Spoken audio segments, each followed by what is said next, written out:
ሰላም ሰላም ጤና ይስጥልኝ ውድ ቤተሰቦች ዛሬ በዓለም ፖለቲካ ማማ ላይ ስላለው ትልቅ ክስተት እናወራለን። አሜሪካ በውጥረት ውስጥ ናት። ፕሬዝዳንት ዶናልድ ትራምፕ ከዚህ በፊት ገጥሟቸው የማያውቅ ከፍተኛ ህዝባዊ ተቃውሞ እየተሰነዘረባቸው ይገኛል። በሌላ በኩል ኢራን ዓለምን የሚያንቀጠቅጥ አዲስ የዲጂታል ቦምብ ይፋ አድርጋለች። ይህንን በዝርዝር የምንመለከት ይሆናል። እስከ ፕሮግራማችን ፍጻሜ አብራችሁን ቆዩ። በቅርቡ በተከበረው የሰራተኞች ቀን ሜይ ዴይ በሚሊዮኖች የሚቆጠሩ አሜሪካውያን ኖኪንግ ነገስታት አንፈልግም በሚል መሪ ቃል አደባባይ ወጥተዋል።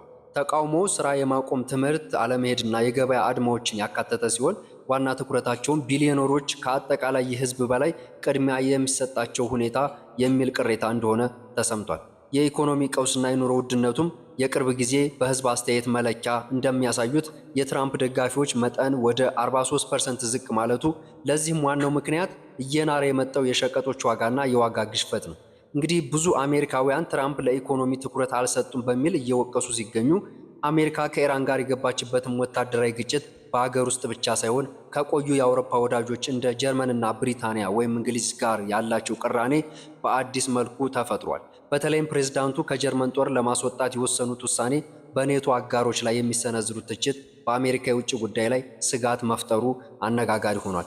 ሌላው እንግዲህ ፕሬዝዳንቱ ከርዕሰ ሊቃነ ጳጳሳት ፍራንሲስ ፖፕ ሊዮ ጋር ያላቸው ቃላት ጦርነት በካቶሊክ ምዕመናን ዘንድ ቅሬታን ሲያስነሳ አዲስ የወጡ ጥናቶች እንደሚያሳዩት ብዙ አሜሪካውያን የፕሬዝዳንቱን ሃይማኖታዊ ንግግሮችን ምልክት አጠቃቀማቸው እንዳልወደዱት በግልጽ ሲናገሩ ተደምጠዋል። እንግዲህ ትራምፕ በሁለተኛው የፕሬዝዳንትነት ዘመናቸው አጋማሽ ላይ ማለት ነው በኢኮኖሚና በዲፕሎማሲ እንዲሁም በማህበራዊ ጉዳዮች ከባድ ፈተና የገጠማቸው ሲሆን ይህ ህዝባዊ ተቃውሞ በ2026 የሚካሄደው የኮንግረስ ምርጫ ላይ ምን ሊያደርግ እንደሚችል የእናንተን አስተያየት በኮሜንት መስጫችሁ ላይ አስፍሩልኝ።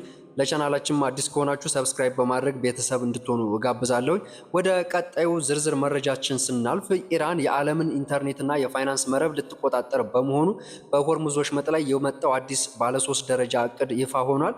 እንግዲህ ይህ ሁኔታ የሆርሙዝ ወሽመጥ በነዳጅ መተላለፊያነቱ ብቻ ሳይሆን አህጉራትን የሚያገናኝ ዋና ዋና የኢንተርኔት ኬብሎች የሚያልፉበት ስትራቴጂካዊ ቦታ መሆኑ፣ እነዚህ ኬብሎች በቀን ከ10 ትሪሊዮን ዶላር በላይ ዋጋ ያላቸው የባንክ ዝውውሮችን ወይም ስዊፍቶችን የባንክ መረጃዎችን እና የዲጂታል ንግዶችን የሚያስተላልፉ መስመሮች።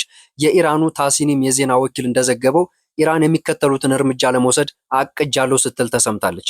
ፍቃድና ክፍያው በባህር ስር ኬብሎች የዘረጉ የውጭ ኩባንያዎች ለኢራን የመንገድ አጠቃቀም ወይም ፐርሚትና ዓመታዊ የፍቃድ እድሳት ክፍያ እንዲከፍሉ ማድረግም ሲሆን፣ በሌላ በኩል የቴክኖሎጂ ግዙፎችን መቆጣጠር እንደ ሜታ፣ ፌስቡክ ወይም ዋትሳፕ፣ አማዞን እና ማይክሮሶፍት ያሉ ኩባንያዎችን የኢራንን የህግ እንዲያከብሩና በቁጥጥር ስር እንዲውሉ ማስገደድ።